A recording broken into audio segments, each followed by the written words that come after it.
tayo, selfie tayo. Selfie tayo, tara. Gusto ko yan. Lahat ko yan. Kung sino tayo sa akin natin. Dito. 1, 2. Ay, isa pa, waki. Ay, pasa mo sa akin. Oh, send ko sa inyo. Oy, personal consumption lang to, ha. Bawal to i-post. Privacy nila, ha. O, dali na. Send ko. Naku, ipapaprint ko yan, ha? Kaya kailangan ano yan. Pwede ka naman merienda na tayo muna. Dito yung ayos.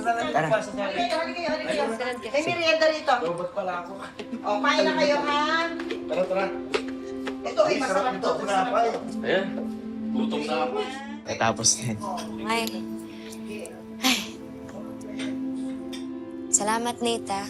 Pasubo ka patuloy. Don't worry about it. Alam ko mahirap yan. Pagsabay ang career at family problems. Totoo. Sarap, di ba? Mahirap talaga magtrabaho kapag meron kang inaalala sa bahay. Siyempre, lalaban pa rin, di ba? Yun ngang pagngiti sa mga fans. Simple lang yun, pero mahirap gawin pag nahihirapan yung puso. Relatable. Bakit? Nahirapan din ba yung puso mo? Basta, I'll always be here for you, Jenny. At maghihintay lang ako. Ready ka na. Lahat ay saan? Pag ready ka nang i-share ulit natin yung stage. Ay, dalawa. Namiss ko kaya yun.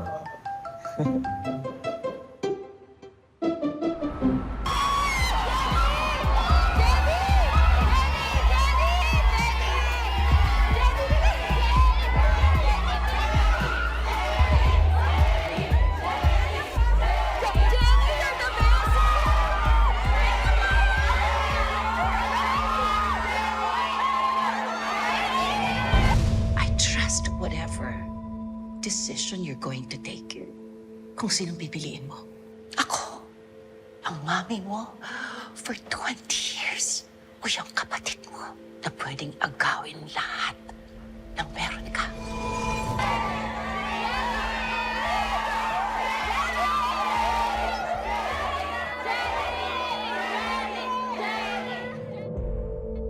Nakakadalawang session na tayo dito. Bali, 8 to 18 sessions pa sa hyperbaric oxygen therapy para mag-improve yung pandinig mo. Sige po, Doc. Gano'n ba katagal bago bumalik sa normal? Improvement na lang talaga ang hinahabol natin dito. Good thing may hearing aid si Sir, kaya nakakarinig na siya. Pero may chance pa rin na tuluyang mawala yung pandinig niya, kaya aalagaan pa rin natin. Opo. Sinusunod ko naman po lahat ng inuutos ninyo. Hindi na po ako umiinom ng alak. Kahit po kape, hindi na ako umiinom. That's good. Ituloy-tuloy lang natin yung therapy mo. Sige po, Doc.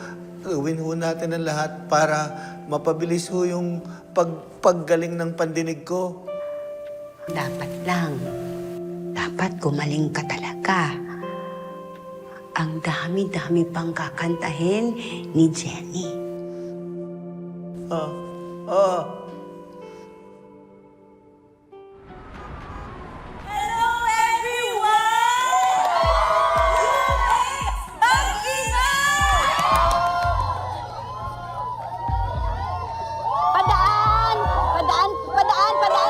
Padaan ko! Buti umabot! Sakto kayo, Tita. Biggest comeback. Agad-agad tayo na yan, Tita.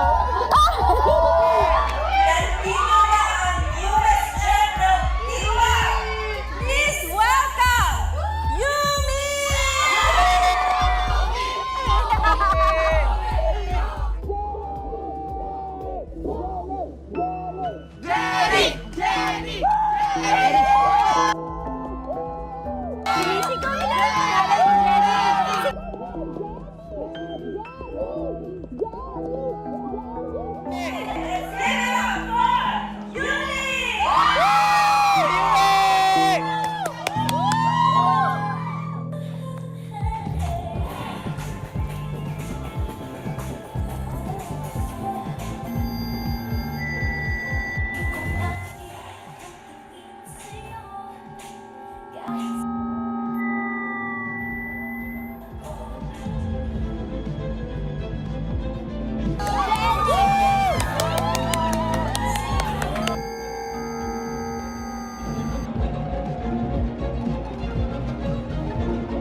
Dara, buti na kita.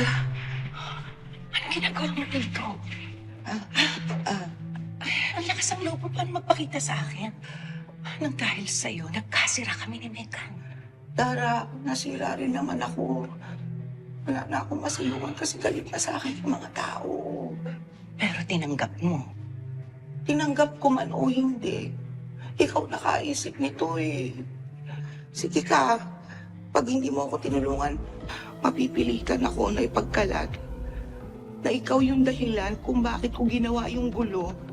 Kaya tuloy na pahamak yung asawa ni Minchie Sikat.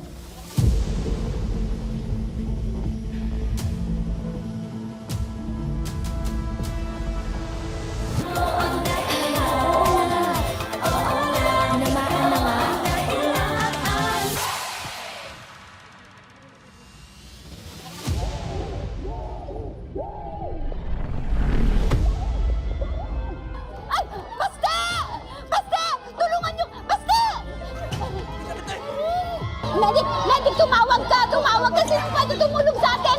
Perry! Perry! Dito ho! Perry! Bigla na lang po siya.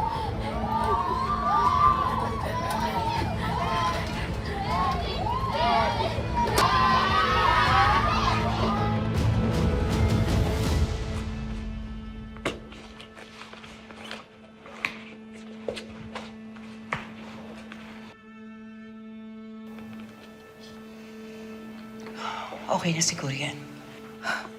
Sa ngayon, salamat.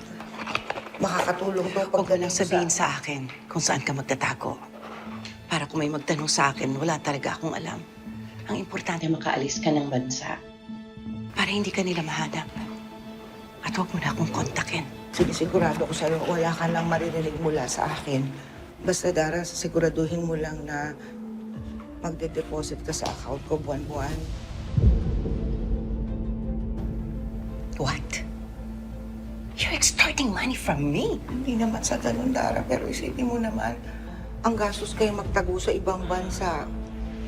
Saka, pag naubusan ako ng pera, mas madali akong matiktikan ng polis, ikaw din. Tandaan mo, Dara, may nasaktan dahil doon sa gulo. Napakanaa mo.